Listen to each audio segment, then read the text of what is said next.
Hello everyone.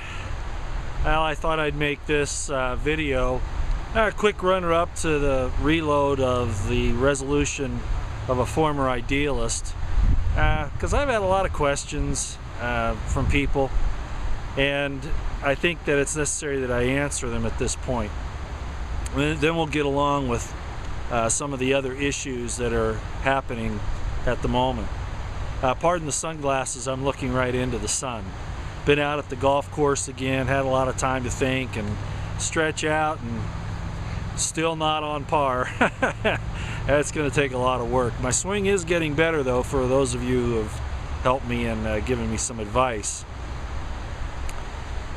Well, yeah, resolution of a former idealist, reposting that, re-uploading it, because that really does say it all.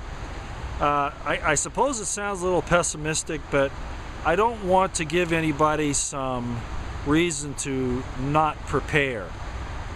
And that's really why I did that again. Things are not really any better. You know, we've got some folks there in the Congress that are trying to stand up and stop some things, get us back on the constitutional course, but this thing is so far entrenched the other way that I don't see it recuperating. And I apologize for that attitude, but you know, the corruption runs so deep. About the only way, you know, when you have an animal that is diseased, about the only thing left for you to do is to put it down. And even in the Constitution, it gives us a prerogative that when the government no longer serves the interests and the liberty of the people, that it's the right of the people to get rid of that government and to start anew. Now, of course, the government's not going to go along with that. You know, the people that are in power aren't going to do that because they've learned to manipulate the system. And when I say get rid of the government that's bad, what I'm really saying is that we go back to the principles of the Constitution. Of course, I think you all know that. And then anyone that doesn't follow those is out. But at any rate, while I see some improvements in some areas, remember folks, there are a lot of things out there that are still happening. Yes, you can look forward to Jesus saving you. I mean, I certainly hope on that. But at the same time, I know I have to do all that I can do. And that's why I say the things that I do to everyone that I speak with. Because you still have to make the preparations for yourself in one way or another. So things are very difficult. They're going to get worse. And I think you all know about all this stuff that's happening, and I'm going to cover some of that in a minute. But I think it's necessary that I not paint a rosy picture. So you're not going to find me doing that.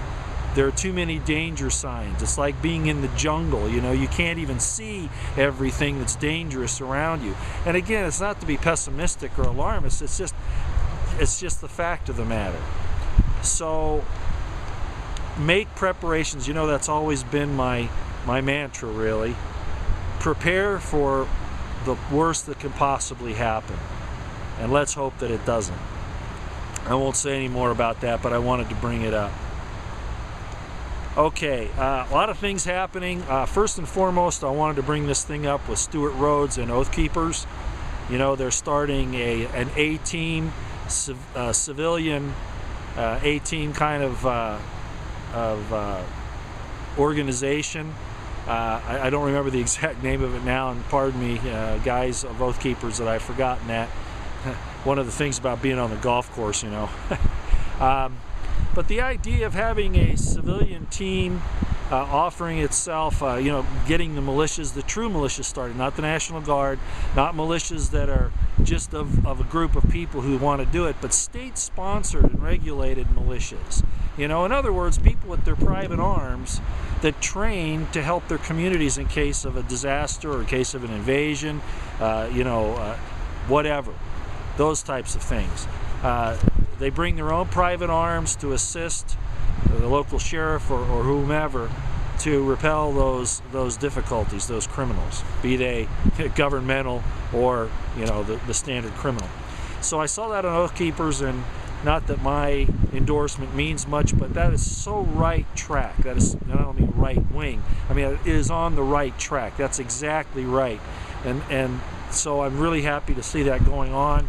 and I endorse it wholeheartedly, and I hope you folks do too. It goes back to the very basic concepts of the right to keep and bear arms and the right of the people to protect their liberties, individually as well as collectively. Okay, but you can't have a collective liberty without an individual liberty. I mean, that makes no sense. So any interpretation of the Second Amendment to say that it doesn't guarantee the individual right to keep and bear arms is ignoring, first of all, the intent of the Founding Fathers, and it's well written in all of their papers, and secondly, the right of individual self-defense. So anyway, enough of that. I'm just really happy to see Oath Keepers do that. Obamacare, of course, is, you know, there's a big argument on that right now. You know that the government shut down, supposedly. No matter how much you shut down the government, there's always too much of it. So basically, Obamacare is going to happen one way or the other, and you know all of the pitfalls of that. It's going to interfere in your life to such a degree that all of the rest of our liberties, whatever we've had, right to privacy, right to, you know, whatever, even your sexual activity is now going to be open to the government. This is absurd. I mean, it's really gone too far. But it's there, and you know, a lot of us are just not going to participate. We're just not, and I'm just telling you right now, there's no way. Okay, there is no way. Too many people are going to be hurt by this, and if we don't stand up and say no. The IRS, enforcing it, the IRS, oh boy, you know, no, you guys are evil. You are, okay? You're just evil. If you enforce this thing, if you do this thing, what you do regularly in the IRS is bad enough, but this is going to be over the top. Wrong. Absolutely wrong. Back to the DC shooting. You remember I said I wasn't sure if it was a false flag. There's been a lot of conjecture on this based on really evidence that's circumstantial, but I think all of the factors are there without the proof. Do you know what I mean? You know, the guy had a security clearance, secret. He was ex-military. He was on psychotropic drugs for treatment. He had access to the installation, and he's talked about hearing these voices and things, all classic symbols of mind control, like on MK Ultra, just like you know, the Unabomber and some of those. Certainly, at least a patsy like in the Boston bombings. So my estimation of the situation, and I don't have any proof, I haven't spent a lot of time on this, but just looking at all the circumstantial evidence that's there, I'd say that there was a hit that was planned and that there were multiple shooters, just like the original complaint came out. And that's about the only way you can do it, because, you know, local agents at the Naval Yard are armed. You know, you've got NCIS, you've got the Shore Patrol, the military police, the civilian police, all sorts of things. But then you have some other telltale, in other words, you know, they would have been able to defend themselves unless there were planned multiple shooters in a coordinated, well-executed military type of attack. Okay, and this Alexis guy was just the fall dude, as they always are. Now there's some other things that are really important. Somebody gave the DC Capitol Police SWAT team an order to stand down. I guess it was in their chain of command, but you know that probably came from somewhere else. The point is, a 20-man team wasn't very far away, about a mile. There were apparently 4 of them back at the Capitol, four individuals at the Capitol, and the rest of the team, 20 of them, I guess, were about within a mile. They were preparing. They were actually involved in responding, and of course they were told to stand down. The team leader of that group has gone public. I guess he went to several places and finally went to the BBC and still had some problems, and so then he went to InfoWars. And I don't really know where that is right now, but that's a telltale sign that, you know, they're upset. We also had the situation with the ATF being told to stand down, and I guess some of those guys are complaining as well that they could not get involved. So a lot of things that are at question here. What the motivation was, I'm not sure yet. As you probably all know, there's some indications that these people were involved somehow, the victims I'm talking about, were somehow involved in a possible operation to arrest certain individuals in the government. That's what I've heard, but I have no proof of any of that, and I'm not really sure of the circumstances. But I think all of the other information shows that there's something very questionable going on there. Certainly, as usual, the government standard line, storyline is not true. On its surface, that's easy to tell. A 6-year-old could tell that. And I also understand that the mass shooting in Kenya has something to do with Obama's relative there, Odinga, I think is his name, and that it's probably political.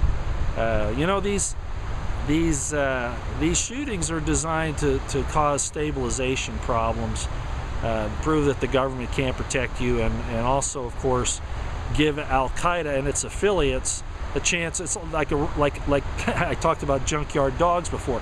Do you know when a police officer trains a dog? Do you know what the dog's reward is?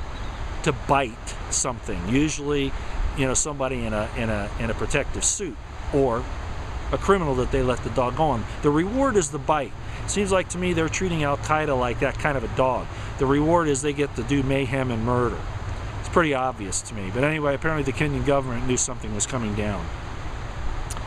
Big story, big story. Seymour Hersh, of course, has said he's a two-time Pulitzer Prize winner journalist, and he says that he has enough evidence to show that the 9/11, that the Osama bin Laden raid was almost nearly an entire fabrication. And of course, we've had the families of SEAL Team 6 try to go public and try to get some of this information out. And they're not really saying that the bin Laden raid was falsified.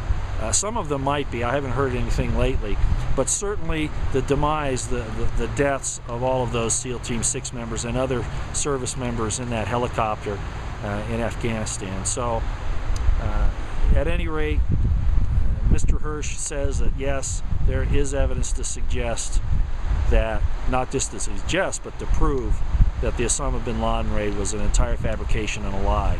You know, that whole thing about all those people that got court-martialed saying that there was no evidence that a burial at sea took place, first of all, to keep them quiet, and second of all, oh, wait a minute, second of all, a Muslim being buried at sea is somehow following the Quran? Not unless he died at sea, and that's not what happened, okay? It wasn't Osama bin Laden. Of course, as we said, he was dead long ago. We can expect, I think, that there are going to be some big problems in not just the way the budget is going now with the government, but, you know, I talked a little while ago in a video about the Chinese firing a submarine missile off the coast of LA, and this was in 2010 if I'm not mistaken. And you know, we've had all these other things to do with the Chinese, their large war gaming with the Russians. You know, it's really interesting. You know, I don't think it's just because of what was going on in Syria, because we've had some real close associations with the Chinese. We helped them to get the Panama Canal. We've given them all these ports in the United States. You know, there's more going on here than what meets the eye. It looks like they're enemies of our government, but in fact, I think that they're in the same game. At least it's looking like that. Certainly, if this government, if the petrodollar fails, which it's going to do, okay, and we see major economic upheaval in this country, how soon, I don't know. Some people say like next month, some are saying 5 or 10 years. I really don't know. I'm not an economist. All I know is all the preparations by the government show that there are some serious problems. The Chinese are here, as I said before. They already are. And Russian troops are here too, despite what was going on there in the Middle East. Okay, they just are. We were spotting them, what, 4 or 5 months ago? So they're here. When this thing could come down, I don't know. But it could happen. Not just them, of course. Germans, Norwegians, Mexicans. There were all these troops that we saw before. So anyway, there are some problems that we still have to look forward to, if you can put it that way. Well, I think that's enough for now. You know, I could go on and on and on, and you know I'm kind of long-winded and verbose anyway. I'm going to bring Brand Thornton back. And he's going to talk a little bit more about this entire thing with the petrodollar and what it means as far as the government is concerned and the Federal Reserve. So I hope to do that right quick here, okay, not long after this is up. Might even be put up at the same time as this video. Okay, not a whole lot of information again. I know there's some repetition in Resolution of a Former Idealist, but I felt that it was important to let you know that that we are really up against a serious enemy here, a spiritual and a physical enemy, and we have to understand that this system that we have will probably not survive it. Okay, this governmental system, this world as we have it now. What I mean, not the destruction of the earth as a planet. I'm not talking about that. I don't believe that's going to happen. Okay, the return of Jesus, if you believe in that, or whatever cosmic event that's similar to that, it is going to change the paradigm in the world, the way we do business, literally the economy, and the way we treat each other. And hopefully that's a part of that, if not a great deal of it, comes from individuals who feel the swelling of this spirituality in their hearts. Okay, and we'll talk about that a little bit more later. Okay, thanks a lot. Out here.